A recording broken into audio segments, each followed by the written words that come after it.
me show you how it's done. You gotta put some swing in it, like this, in the ground. From slaps that weren't staged to a copyright blunder that gave away millions, the Beverly Hillbillies wasn't just a simple sitcom about hillbillies striking oil. Behind the scenes, there were toxic makeup disasters, real estate secrets gone wrong, political feuds that lasted decades, and an episode that became the most watched show in TV history for the strangest reason. Here are 15 weird facts you didn't know about the Beverly Hillbillies. Fact 1. Buddy Ebsen nearly died from The Wizard of Oz. Before Buddy Ebsen became the lovable patriarch Jed Clampett on the Beverly Hillbillies, he was supposed to be part of one of the most iconic films in Hollywood history. In 1939, Ebsen was cast to play the Tin Man in The Wizard of Oz, and he was thrilled to be part of such a major production. He had already been working as a successful dancer and actor in Hollywood.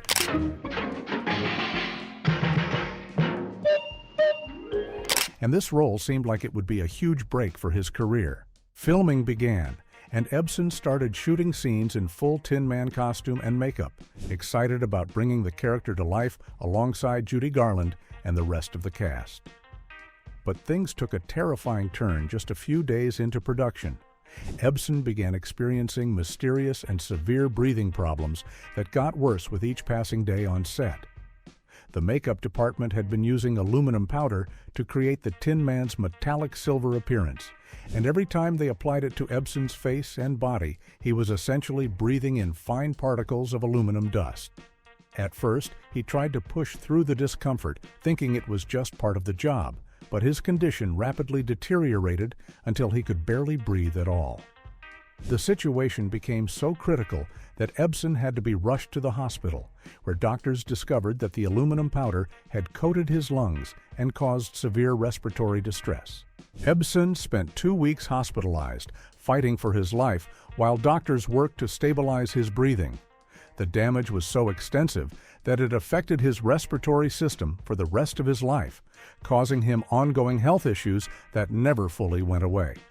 The studio had no choice but to replace him in the role, and actor Jack Haley took over as the Tin Man, this time using a paste-based makeup instead of the dangerous powder. It's one of Hollywood's most tragic near misses, and Ebsen would carry the physical consequences of that aluminum makeup for decades to come. Fact 2. Granny's slaps were 100% real. If you've ever watched the Beverly Hillbillies, you probably remember Granny dishing out quick slaps to Jethro whenever he said something particularly foolish, which happened quite often on the show. Jethro! Did you go back to bed again? Now you get down here, it's put near daybreak. Those moments always got a laugh from the audience, and most viewers naturally assumed the slaps were carefully staged like every other bit of physical comedy on television.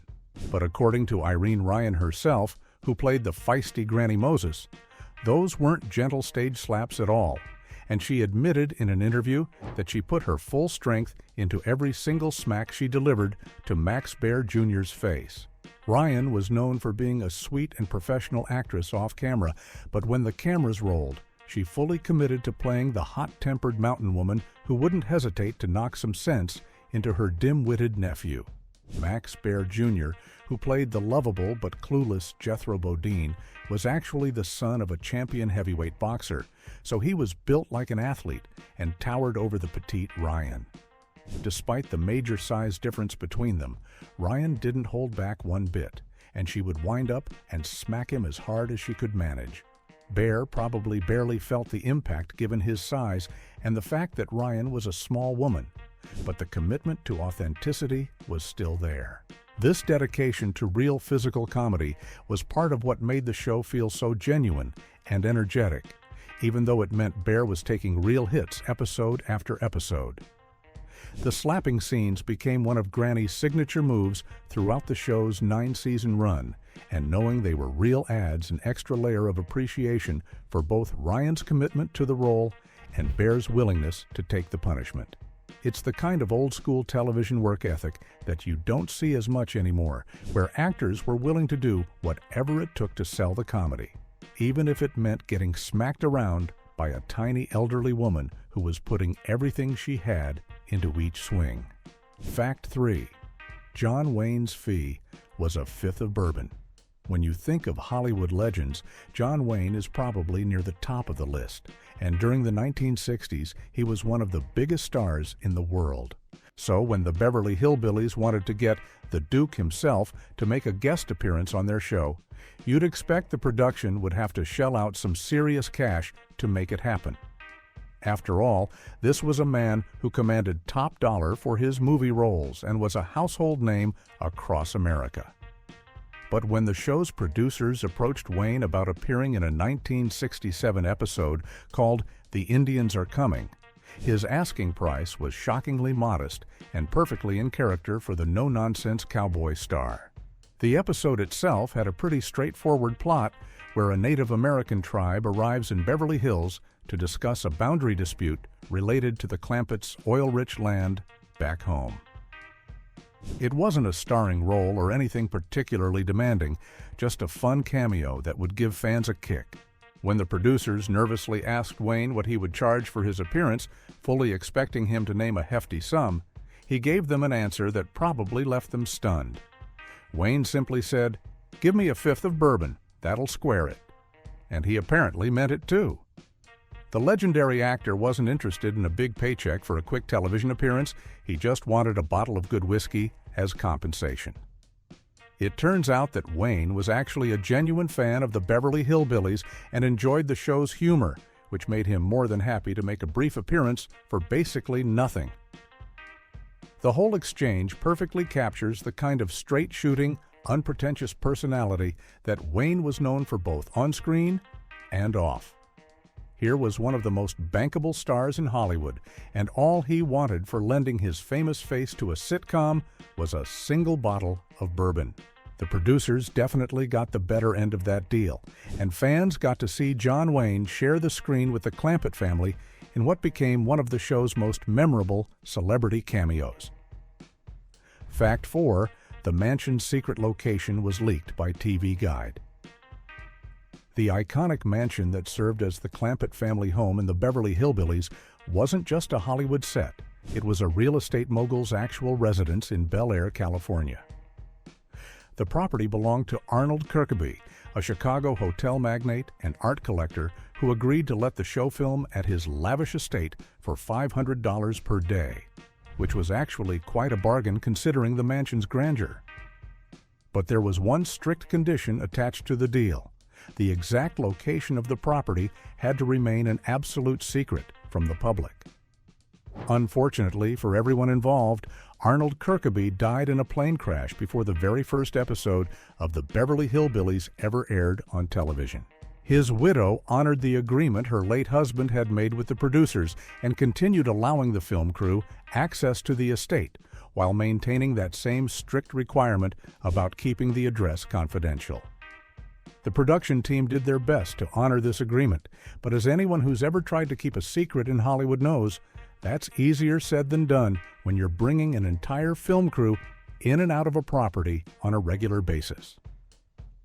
The mansion's exterior appeared on television screens across America week after week, making it one of the most recognizable homes in the country, and it didn't take long before the cover was completely blown.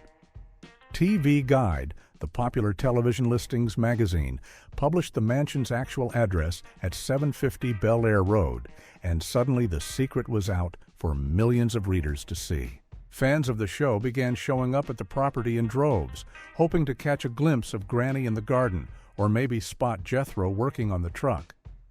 The constant stream of uninvited visitors made it nearly impossible for the widow to enjoy any privacy in her own home, and the disruptions to filming became so problematic that she eventually pulled out of the agreement altogether.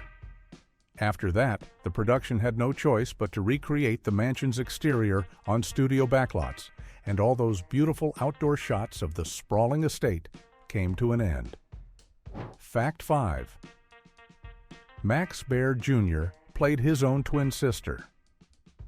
If you watched the first season of the Beverly Hillbillies carefully, you might have noticed something strange about Jethro's twin sister, Jethrine. She looked an awful lot like Jethro himself, and there was a very good reason for that. Max Baer Jr., the actor who played the lovable but dim-witted Jethro Bodine, also played his own twin sister in full drag for 11 episodes during the show's first season. The producers decided to save money and add a comedic element by having Baer don a long wig, dress up in women's clothing, and portray Jethrine Bodine alongside his regular character. The arrangement created some unique challenges for the production team, since Jethro and Jethrine could rarely appear on screen together due to the same actor playing both roles. When scenes required both twins to be present, the show relied on careful camera angles, quick cuts, and stand-ins to make it work. But the most interesting part of this dual role was that while Baer provided Jethrine's physical appearance, he didn't provide her voice. That job went to Linda K. Henning, the daughter of the show's creator, Paul Henning, who dubbed over all of Jethrine's dialogue to give the character a high-pitched feminine voice that contrasted sharply with Jethro's deeper tone. Linda K. Henning was already well known to television audiences at the time, as she was starring as Betty Jo Bradley in another Paul Henning creation, Petticoat Junction, which became a sister show to the Beverly Hillbillies. Her voice work for Jethrine added another layer of family involvement to the production, keeping the character firmly within the Henning television universe. Jethrine appeared throughout the first season as Cousin Pearl tried to find her daughter a suitable husband in Beverly Hills, providing plenty of comedic moments as the towering, masculine-looking woman awkwardly navigated high society. After the first season wrapped up, the character quietly disappeared from the show, and Jethrine was rarely mentioned again in later episodes. Fact 6. 55 episodes are in the public domain due to copyright negligence. Here's something that almost never happens in Hollywood, a massive copyright mistake that put dozens of episodes of one of television's biggest shows into the public domain for anyone to use. Too hard on him, Jed. Now that I think back, he must be desperate in love. What makes you think so? When the Beverly Hillbillies ended its 9-season run in 1971, the show's production company Filmways owned all the episodes. Years later, a company called Orion Television became the successor to Filmways and took over the rights to the series. That's when someone made a very expensive mistake. Under copyright law at the time, any television episode broadcast between 1923 and 1963 had to have its copyright renewed, or it would fall into the public domain where anyone could use it freely. Orion Television somehow forgot to renew the copyrights on 55 episodes of the Beverly Hillbillies before they expired. This included all 36 episodes from Season 1 and the first 19 episodes of Season 2. The moment those copyrights weren't renewed, those episodes became public property, meaning any television station, streaming service, or home video company could air them or sell them without paying Orion Television or CBS a single cent. This is why you've probably seen the Beverly Hillbillies playing on random small television stations over the years. They're using the public domain episodes because they're completely free. However, there was one catch. While the episodes themselves were in the public domain, the iconic theme song, The Ballad of Jed Clampett, was still under copyright protection. So when budget labels and small stations released these public domain episodes on DVD or aired them on television, they had to replace the beloved opening theme with generic banjo music that sounded vaguely similar, but definitely wasn't the real thing. If you've ever watched an episode of the Beverly Hillbillies that just didn't sound quite right at the beginning, you were probably watching one of these 55 public domain episodes with the replacement music. It remains one of the most significant copyright blunders in television history, costing the rights holders millions in potential revenue. Fact 7. The cement pond wasn't actually cement. One of the most memorable phrases from the Beverly Hillbillies was Jed Clampett's charming term for the mansion swimming pool, which he lovingly called the cement pond. For 9 seasons, viewers heard the Clampett family refer to their luxurious pool with this folksy expression. But here's the weird part. The pool wasn't actually made of cement at all. When production began filming at the real Bel Air mansion in 1962, the crew discovered that the estate's actual swimming pool was constructed from gunite, which is a specialized concrete blend that's commonly used for building pools.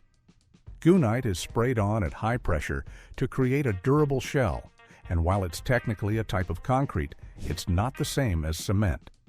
The producers and writers of the show knew this, but they made a deliberate choice to keep calling it a cement pond anyway. The reason behind this decision was all about preserving the authentic hillbilly charm that made the show so beloved. The term cement pond perfectly captured Jed's simple, down-to-earth way of seeing the world around him, and it became one of those signature phrases that helped define his character. To the Clampetts, this wasn't some fancy swimming pool with a proper name. It was just a big outdoor pond made of cement, simple as that. The writers understood that changing the dialogue to reflect the technical accuracy of gunite construction would strip away some of that authentic mountain man personality. This decision turned out to be genius because Cement Pond became one of the show's most iconic and quotable lines. Even today, decades after the show ended, fans still remember and use the phrase when talking about the Beverly Hillbillies. It's a perfect example of how the show's creators prioritized character authenticity and humor over technical precision. And it's just one of many little details that helped make the series feel genuine despite its fish-out-of-water premise. The gunite pool played cement on TV, and nobody seemed to mind one bit. Fact 8. Buddy Ebsen demanded Jed be smarter. When Buddy Ebsen first received the script for the Beverly Hillbillies, he almost walked away from what would become his most famous role. The problem wasn't the concept of a hillbilly family striking oil and moving to Beverly Hills, but rather how the writers had originally envisioned the character of Jed Clampett. In the early drafts, Jed was written as someone who was not only uneducated, but also completely lacking in common sense and basic intelligence. He was supposed to be the butt of every joke, a simpleton who couldn't navigate even the most basic aspects of life. Ebsen, who had just impressed audiences with his performance as Doc Golightly in Breakfast at Tiffany's in 1961, knew this portrayal would doom the show to failure. Ebsen sat down with creator Paul Henning and the writing team and made his case. He insisted that Jed needed to be a man with wisdom and natural intelligence, even if he lacked formal education. Ebsen understood something crucial about the character that the writers had initially missed. A patriarch who was both dignified and perceptive would make the show work on a deeper level. He wanted Jed to be the straight man, someone who could see through the pretenses of Beverly Hills society while maintaining his own moral compass and country values. The writers were initially resistant to changing their vision, but Ebsen was firm in his requirements. The compromise that emerged became one of the most important creative decisions in the show's history. The writers agreed to make Jed intelligent and wise, shifting all the dim-witted humor onto the character of Jethro Bodine instead. This change in dynamic transformed the entire show. Instead of watching a fool fumble through high society, audiences got to watch a clever mountain man navigate the absurdities of Beverly Hills with quiet dignity, while his nephew provided the slapstick comedy. Ebsen later described Jed as a dignified and intelligent man who simply wasn't long on formal education, and that distinction made all the difference in how the character resonated with viewers for 9 seasons. Fact 9. The most watched sitcom episode ever aired because of JFK's assassination. On January 8, 1964, the Beverly Hillbillies aired an episode called The Giant Jackrabbit that would become the most watched half-hour sitcom episode in television history. And the reason why had almost nothing to do with the show itself. That night, a staggering 65% of all television owners in America tuned in to watch Granny mistake a kangaroo for an oversized jackrabbit. But the massive audience wasn't there because of some special event or cliffhanger ending. Instead, it was all about timing and what had just happened in the country. Just 6 weeks earlier, President John F. Kennedy had been assassinated in Dallas, Texas, leaving the entire nation in mourning and looking for any kind of comfort or escape from the painful reality. On that Wednesday night in January, President Lyndon B. Johnson gave his first State of the Union address to the nation, and millions of Americans were already sitting in front of their television sets watching this historic moment. When Johnson's speech ended, most people simply didn't change the channel or turn off their televisions, and the Beverly Hillbillies came on immediately afterward on CBS. The episode itself was nothing particularly special in terms of the show's storyline. There were no major plot developments, no celebrity guest stars making headlines, and no series-changing moments. It was just a regular mid-season episode about an Australian banker playing a prank by sending a kangaroo to Mr. Drysdale, which then escapes into the Clampetts' yard, where Granny repeatedly tries to convince everyone she's found a giant jackrabbit. At the time, the Beverly Hillbillies was already the #1 show on television, but the giant jackrabbit achieved a 39.1 rating, which was absolutely incredible even by the show's high standards. The episode gave Americans exactly what they needed at that moment, a chance to laugh and forget about their grief for 30 minutes, and it remains the most watched half-hour sitcom episode ever broadcast in American television history. Fact 10. A trainer's foot appears in the kangaroo episode. Even in one of the most watched television episodes of all time, a simple production mistake managed to slip through and make it to air. In the famous Giant Jackrabbit episode that aired on January 8, 1964, eagle-eyed viewers can spot a brief but unmistakable blooper that reveals the behind-the-scenes reality of working with trained animals on a television set. The episode's premise centered around Granny mistaking an escaped kangaroo for what she believed was a giant jackrabbit.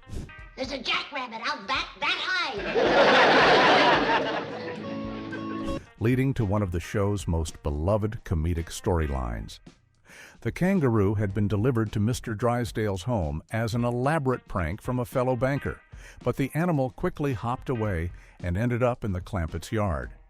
Throughout the episode, every time Granny tried to show the creature to Jethro, it would bounce away, making her look completely insane to the rest of the family.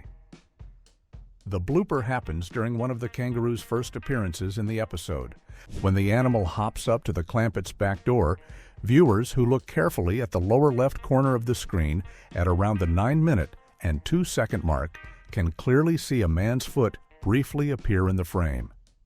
The foot almost certainly belonged to the animal's trainer, who was positioned just off camera to guide the kangaroo through its movements and ensure it hit its marks during the scene.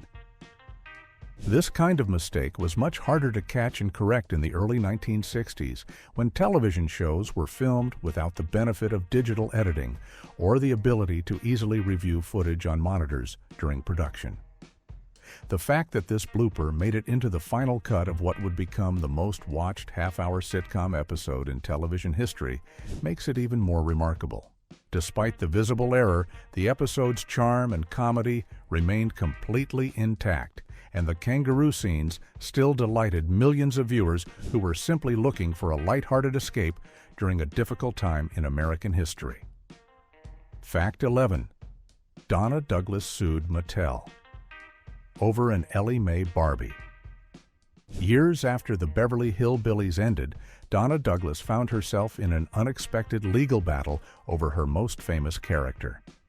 In 2011, the actress filed a federal lawsuit against toy giant Mattel and CBS Consumer Products, claiming they had used her name and likeness without permission for a Barbie doll based on Ellie Mae Clampett. The doll was part of Mattel's classic TV collection, and Douglas alleged that the packaging featured a photograph of her portraying the beloved character, which she never authorized. Douglas was seeking $75,000 in damages, arguing that both Mattel and CBS needed her explicit approval before designing and selling a doll based on her portrayal of Ellie Mae. The case centered on a fundamental disagreement about who controlled the rights to the character's image. Douglas maintained that she had never endorsed the product or given Mattel permission to use her name for promotional purposes, and she felt the companies were profiting from her identity without compensation or consent. Mattel and CBS pushed back hard against the lawsuit, insisting they held the exclusive rights to the character of Ellie Mae Clampett, and therefore did not need Douglas's consent or approval to create merchandise based on the show. Their position was that the network owned everything related to the character, including any commercial products featuring Ellie Mae's likeness, regardless of who had played the role. The legal dispute was eventually settled on December 27, 2011, just months after it was filed. The terms of the settlement were kept strictly confidential, with both sides agreeing not to disclose any financial details or conditions of the agreement. However, representatives from both parties claimed to be satisfied with the outcome, suggesting some form of compromise had been reached that allowed everyone to walk away content, even if the public never learned exactly what that compromise entailed. Fact 12. Buddy Ebsen and Nancy Kulp had a bitter political feud. While millions of viewers watched Jed Clampett and Miss Jane Hathaway interact pleasantly on screen, the actors who played them couldn't have been more different when it came to their political beliefs. Buddy Ebsen was a staunch conservative Republican, while Nancy Kulp leaned strongly liberal and identified as a Democrat. According to cast members who witnessed their debates, the two would start off having calm discussions about politics, but things would quickly escalate into heated arguments with raised voices and even name-calling. Donna Douglas, who played Ellie Mae, recalled that the political tension between them could go on for weeks at a time, though they remained professional enough to work together on set. The real breaking point came in 1984, more than a decade after the Beverly Hillbillies ended its 9-season run. Nancy Kulp decided to run for the United States House of Representatives in Pennsylvania as a Democrat. At some point during her campaign, Kulp apparently made an offhand comment suggesting that everyone from the show supported her political ambitions. This did not sit well with Buddy Ebsen, who felt strongly about his Republican values. Rather than simply declining to support her, Ebsen went a step further and actually recorded a radio advertisement for Kulp's opponent, the incumbent Republican Representative Bud Shuster. In the ad, Ebsen criticized Kulp directly, labeling her as too liberal for the district. He later stated publicly that he believed Kulp was exploiting her celebrity status from the show and didn't actually understand the political issues at stake. Nancy Kulp lost the election, and understandably, she felt deeply hurt and betrayed by her former co-star's actions. The bitterness from this incident created a permanent rift between the two actors that never healed. They reportedly didn't speak to each other again until just before Kulp's death from cancer in 1991, nearly 7 years after the contentious campaign that destroyed their friendship forever. Fact 13. Sharon Tate had a recurring role before her murder. Before Sharon Tate became known for the horrific tragedy that ended her life in 1969, she was building a promising acting career that included a recurring role on the Beverly Hillbillies. Between 1963 and 1965, Tate appeared in 15 episodes of the show as Janet Trego, a secretary who worked at the Commerce Bank of Beverly Hills alongside Miss Jane Hathaway. In the show, her character caught the eye of Jethro Bodine, and the two had an on-screen romance that brought an extra spark of Hollywood glamour to the beloved sitcom. For Tate, these appearances on the Beverly Hillbillies represented some of her earliest credited television work, giving her valuable experience in front of the camera during the formative years of her career. At the time, she was still working her way up through the entertainment industry, taking various roles in television shows and films to build her resume. The show's massive popularity meant that millions of viewers across America were seeing her perform each week, which helped establish her presence in Hollywood.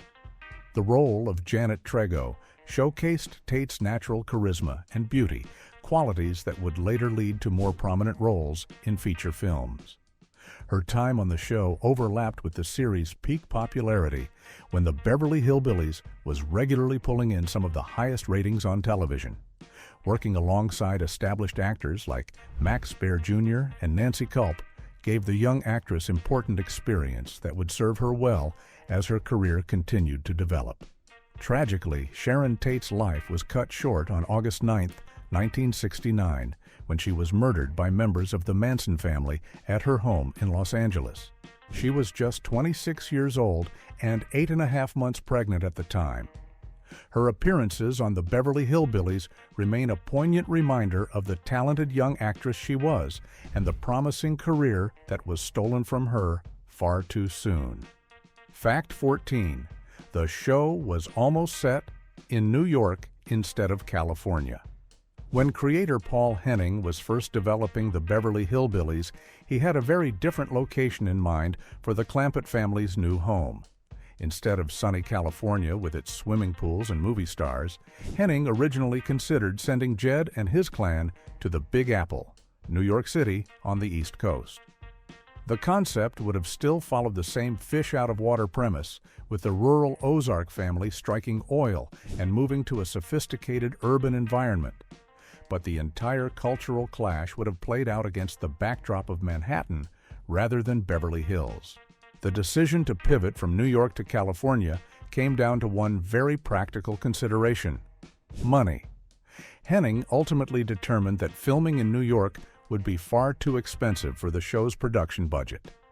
At the time, transporting cast and crew to the East Coast, securing filming locations in Manhattan, and dealing with the logistical challenges of shooting on location in one of the world's busiest cities would have required a significantly larger financial investment. California offered not only lower production costs, but also the convenience of Hollywood's established studio system, with sound stages and backlots readily available for filming. Interestingly, even though Henning chose California as the setting, the show did manage to produce at least one episode that took place in New York, giving viewers a glimpse of what might have been. This proved that while the concept could work, the Beverly Hills setting was the right choice for the series. The California location also allowed for storylines involving Hollywood celebrities, movie studios, and the unique culture of Los Angeles wealth, which became central to many memorable episodes. The swimming pool that Jed famously called a cement pond became one of the show's most iconic visual elements, and it's hard to imagine that working quite as well in a New York penthouse setting. Fact 15. Famous animal trainer Orangey played Ellie Mae's cat. If you're a fan of classic Hollywood, you might recognize the name Orangey, one of the most famous animal actors in television and film history. This talented orange tabby cat appeared in numerous productions during the 1950s and 60s, including a memorable role as Cat in the iconic film Breakfast at Tiffany's with Audrey Hepburn. But what many viewers don't realize is that this same celebrated feline also had a regular role on the Beverly Hillbillies, playing Ellie Mae's beloved cat Rusty throughout the series' run. All of the animals that appeared on the Beverly Hillbillies were provided and trained by Frank Inn, a legendary Hollywood animal trainer whose rental service supplied creatures for countless television shows and movies. Inn worked closely with Donna Douglas, who played Ellie Mae, and she spoke highly of his skills in interviews, saying that he treated his animals like babies and that they all seemed to genuinely believe they were. Douglas herself was a true animal lover, both on screen and off, which made working with Inn's menagerie of pets feel natural to her character. However, not every moment with the animals went smoothly, and Orangey in particular showed his displeasure during one memorable scene. In an episode titled Ellie's Animals, which aired on January 30th, 1963, Ellie Mae demonstrates to a policeman and her Uncle Jed that Rusty can swim in their pool. The scene required Orangey to be thrown into the water, and it's pretty obvious from the footage that someone literally tossed the cat into the pool to make it look like he was swimming. Orangey was clearly not happy about this forced aquatic adventure, and when Donna Douglas lifted him out of the water, wrapped in a towel, the annoyed feline took a swipe at co-star Buddy Ebsen, showing exactly what he thought of the whole situation. It was a genuine moment of feline frustration caught on camera, proving that even professional animal actors have their limits when it comes to unexpected swimming lessons.